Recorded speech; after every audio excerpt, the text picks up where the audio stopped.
Most people read Rich Dad, Poor Dad and completely missed the point. I almost did too, and that one mistake could have cost me years of financial freedom. You see, most people just think this book is simply about real estate or getting rich, but it's actually so much bigger than that. It's about changing the way that you perceive money entirely. And as Robert Kiyosaki puts it, the difference between a rich person and a poor person is how they manage fear. So today I'm going to be breaking down the common misconceptions of this book and the lessons that actually matter, because once you understand them, you'll never look at your finances the same way ever again.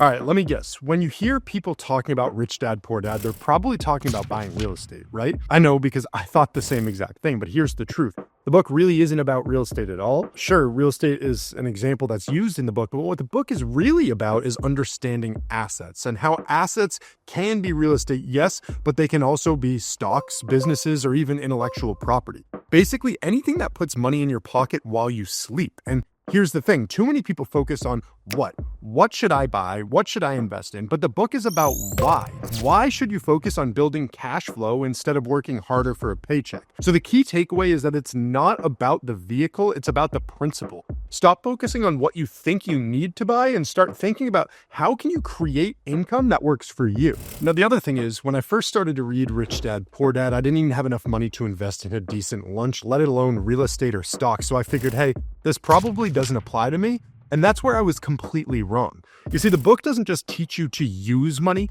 it teaches you how to use money creatively. And think about this, the rich don't become richer because they have money. They get richer because they know how to use resources like leverage, partnerships, knowledge, and create different opportunities. So one of Kiyosaki's key lessons in this is that the poor and the middle class work for money while the rich have money work for them. And so here's an example. Now, I want you to think about how most people approach their very first paycheck. So for many, the moment they start earning money, they focus on spending it, buying things that they've wanted for months, or even upgrading their lifestyle. But what if you approach that completely differently? Instead of spending the paycheck on things that immediately start losing value, you use a portion of it to invest. That might mean starting really small, creating an emergency fund, buying shares of an ETF, or even looking at a course to learn a new skill that could potentially increase your income. Now, the real currency isn't money, it's financial education and creativity. And that's something that you can start building today, even if you're broke. Now, here's a question I want to ask you. What's the first word that comes to your mind when you hear Rich Dad, Poor Dad? Now, most people would say rich. Obviously it's the title of the book, but whatever. Here's the kicker. The book isn't really about getting rich. It's actually about freedom. So let me break it down for you.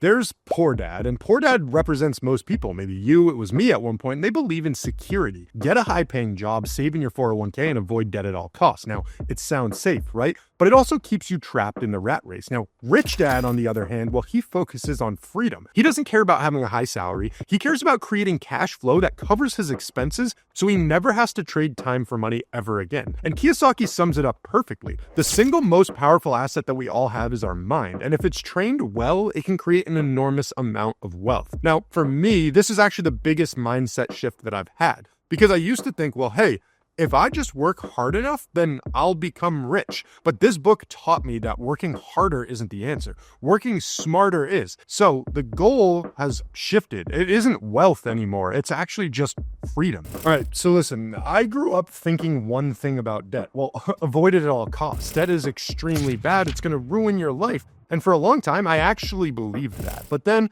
I read the book Rich Dad, Poor Dad and learned something that just blew my mind, because not all debt is bad. There's a difference between good debt and bad debt. Now, bad debt is the kind that most people are familiar with. Think about credit cards, car loans, stuff that actually drains your bank account. But good debt, well, it's an extremely powerful tool. It's the kind of debt that you use to buy income-producing assets like rental properties or businesses. Instead of actually costing you money, it's going to end up making you money. And when I first bought my duplex, I didn't even use my own cash. I leveraged good debt. And now it's a property that generates cash flow for me every single month.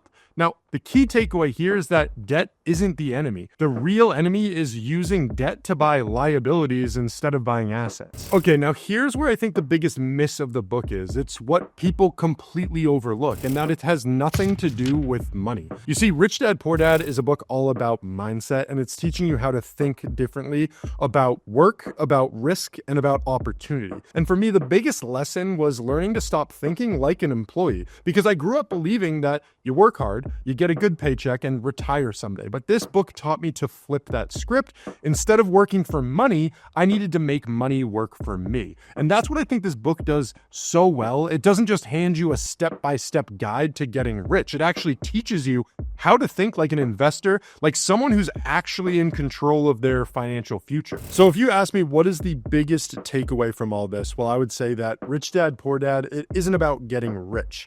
It's not even about real estate. It's more so about learning that you can make money work for you instead of you working for money. And the one quote that stuck with me more than anything else was this one here. It's, winners are not afraid of losing, but losers are. Failure is just part of the process of success. And so I think a lot of people look at investing in these different realms and they're honestly scared to jump in because they're going to, lose money, or they're fearful of what's going to happen. And to be honest, the bumps and the scratches that you get along the way are going to make you a better investor. They're going to make you think wiser, and they're going to have you, grow as an investor and somebody who's working towards financial freedom rather than somebody that just sits on the sideline continually scared. Now, if you have read this book before, I'd be curious what your biggest takeaway from it was. And if you haven't read it, I would highly, highly recommend it because it is truly life-changing. And I wouldn't just read it. I would think about the different principles within the book and how you can actually apply them to your life. But when you do read it, just make sure you don't interpret it like most people. Think through the lessons that we've discussed in this video.